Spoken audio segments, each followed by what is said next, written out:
तो किसी संत ने बोला फिर जाओ जाके करो, पर बोले विचार ही नहीं आते। सोच, इच्छा और विचार आप ये अभ्यास नहीं करते ना तो पता चले। विचार आएगा तो ही आप देखोगे ना, तब इच्छा होगी। एट ए टाइम तो आप चलो आप यहाँ आए, एग्जाम्पल यहाँ आए, आपको इच्छा हुई कि मैं भी ऐसा सत्संग कर रहा हूँ, यहाँ जाऊं, ध्यान देना, इच्छा हुई, बरोबर है ना। पर आप एट ए टाइम तो वो चीज कर नहीं सकते, बरोबर है। पर नेक्स्ट टाइम करवाने के लिए आपके अंदर विचार भी तो, भाव भी तो उत्पन्न होना चाहिए। तो बोले इच्छा होती है पर फिर विचार नहीं आता। बोले विचार है उसके लिए क्या करें? बोले विचार है ना उसके लिए तुझे सत्संग में, कि इच्छा के साथ साथ तेरे विचार भी पॉजिटिव होना शुरू हो जाएंगे।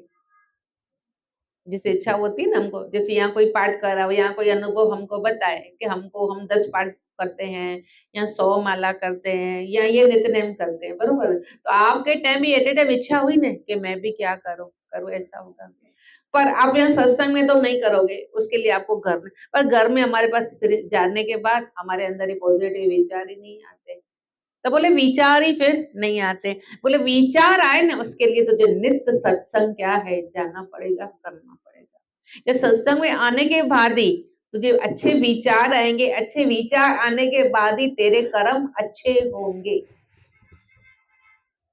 कि जब तक विचार अच्छे नहीं आएंगे ना तब तक कर्म तू अच्छा करेगा ही नहीं। करते हैं बताओ, क्योंकि हम जैसों के साथ बैठते हैं ना, हमारे अंदर संग भी क्या करता है वैसा ही है। गलत व्यक्ति के साथ बैठेंगे तो नेचुरली है, शॉपिंग करने वाला कोई आपको मिल जाए ना, ये अच्छा मिलती है, ये अच्छा है, ये अच्छा मॉल खुला है, ये अच्छी, तो आप न चाहकर भी क्या करोगे, वहां चले जाओगे। हाँ बरोबर है। पर आप कोई सत्संगी के साथ बैठोगे और वो बोलेगा क्या है, जाएगी तो फालतू का खर्चा करेगी, बिना मतलब की चीजें लेके आएगी, पहनती तो है ही नहीं, वैसे ही पड़ी रहती है, क्यों पैसे बिगाड़ती हो। और दोनों की बातें आपके सामने आई, बरोबर। एक अच्छे विचार आए, एक आपको समझो गिराने वाले विचार है। आप उसमें से चॉइस कौन सा करते हैं ये आपके विचार पर डिपेंड करता है। पर जब आप सत्संग में जाएंगे ना तभी आपका मन अच्छे विचारों की ओर जाएगा, नहीं तो फिर क्या करेगा। ऐसा सबके साथ होता है। आप यहाँ आए, यहाँ नहीं, कहीं भी आप सत्संग में गए, यहाँ अच्छी जगह पर गए, तो वहां पर आप क्या कमा के आओगे बताओ, और वहां जाओगे तो गंवा के आओगे। यहाँ आए या किसी भी सत्संग में गए या घर बैठ के आपने कोई सत्कर्म किया तो कमाई की, पर बिना मतलब कि आप बाहर गए तो क्या करके आए बताओ, गंवा के आए कि कमा के आए? तो ये विचार कहाँ से आए? अच्छे व्यक्ति के संग से। ये विचार कहाँ से आए कि आप किसी अच्छे विचार वाले व्यक्ति के साथ अपना संग किया। तो ऐसे ऐसे रोज अच्छे अच्छे विचार वाले व्यक्ति के साथ संग करेंगे तो मेरे अंदर भी नेचुरली अच्छे विचार आएंगे, और अच्छे विचार ही अच्छे कर्म की ओर मुझे लेके जाएंगे, और अच्छा कर्म ही मेरा अच्छे जीवन की शुरुआत होती है। जब तक अच्छे कर्म नहीं ना तब तक ना मेरे जीवन में अच्छी शुरुआत नहीं है। और मैं हमेशा एक बार दोहराती हूँ, जिसकी आज बिगड़ी ना उसकी कल बिगड़ने वाली है, समझ ही लो पक्का। जिसका आज प्रेजेंट बिगड़ा रहा है ना तो समझ लेना उसका फ्यूचर,